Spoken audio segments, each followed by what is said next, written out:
Assalamualaikum warahmatullahi wabarakatuh. Nama saya Lemas Nauli dari SI 18. Saya akan menjawab soal UTS dari mata kuliah Audit Sistem Informasi R01, yaitu nomor 1. Audit sistem informasi sangat penting dilakukan oleh organisasi. Ada 3 hal yang harus Anda jelaskan sebagai berikut. Who, siapa saja orang yang terlibat. What, teknik apa yang digunakan. How, bagaimana metodologinya. Audit sistem informasi sangat penting dilakukan oleh organisasi. Ada 3 hal yang harus saya jelaskan sebagai berikut. 1. Yaitu ada auditor internal, auditor eksternal. Sedangkan what, ada auditing around komputer atau audit sekitar komputer, yaitu di mana pengguna komputer pada tahap proses diabaikan. Yang selanjutnya ada auditing through komputer, yaitu audit melalui komputer, yaitu di mana pada tahap proses penggunaan komputer telah aktif. Yang ketiga ada audit with komputer, yaitu auditing dengan komputer, yaitu di mana input, proses, dan output telah menggunakan komputer. Dan selanjutnya yaitu how, dengan audit evidence atau dalam approach, kemudian dengan transaction based, system based, atau risk based audit. Soal yang kedua, jelaskan tahapan audit sistem informasi menurut CISA Certificate Informasi System Auditor. Tahapan audit sistem informasi, sertifikat informasi sistem auditor ini, yaitu tahap pertama, tahapan pemeriksaan pendahuluan sebelum auditor menentukan sifat dan luas pengujian yang harus dilakukan. Auditor harus memahami bisnis audit atau kebijakan, struktur organisasi, dan praktik yang dilakukan. Yang kedua itu ada tahapan pemeriksaan rinci. Pada tahap ini auditnya berupa mendapatkan informasi lebih mendalam untuk memahami pengendalian yang diterapkan dalam sistem komputer klien. Yang ketiga itu tahap pengujian kesesuaian. Dalam tahap ini dilakukan pemeriksaan secara rinci saldo akun dan transaksi. Yang keempat itu ada tahap pengujian kebenaran bukti. Tujuan pada tahap pengujian kebenaran bukti ini adalah untuk mendapatkan bukti yang cukup kompeten. Yang kelima itu ada tahap penilaian secara umum atas hasil pengujian. Pada tahap ini, auditor diharapkan telah dapat memberikan penilaian apakah bukti yang diperoleh dapat atau tidak mendukung informasi yang diaudit. Hasil penilaian tersebut akan menjadi dasar bagi auditor untuk menyiapkan pendapatannya dalam laporan auditan.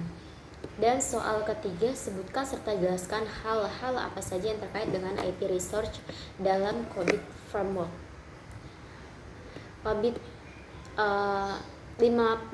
COBIT ini memiliki prinsip dan enabler yang bersifat umum dan bermanfaat untuk semua ukuran perusahaan, baik komersial maupun non-profit atau sektor publik. 5 prinsip tersebut adalah, yang pertama itu meeting stakeholder needs, yaitu berguna untuk pendefinisian prioritas untuk implementasi, perbaikan, dan jaminan.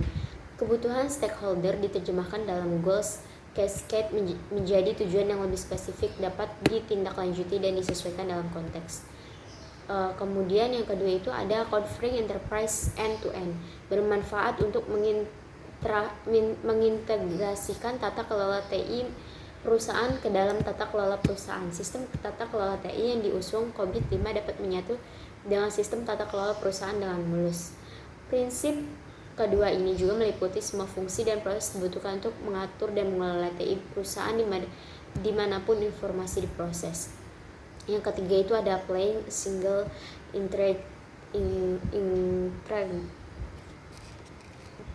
integrated framework sebagai penyelaras diri dengan standar dan framework relevan lain, sehingga perusahaan mampu menggunakan COBIT 5 sebagai framework tata kelola umum dan integrator.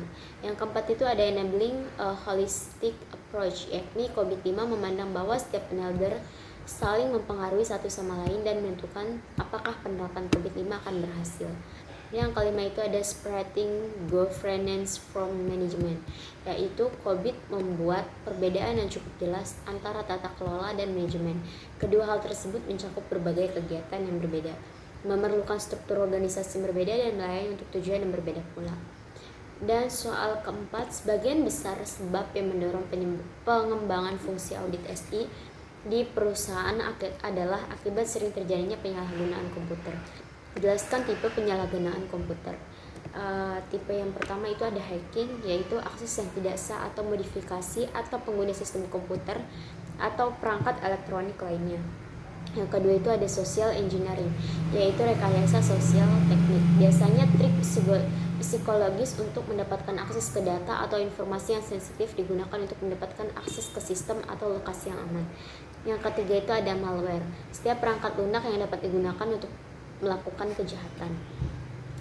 Sekian jawaban UTS dari mata kuliah Audit Sistem Informasi. Kurang lebihnya saya mohon maaf. Wassalamualaikum warahmatullahi wabarakatuh.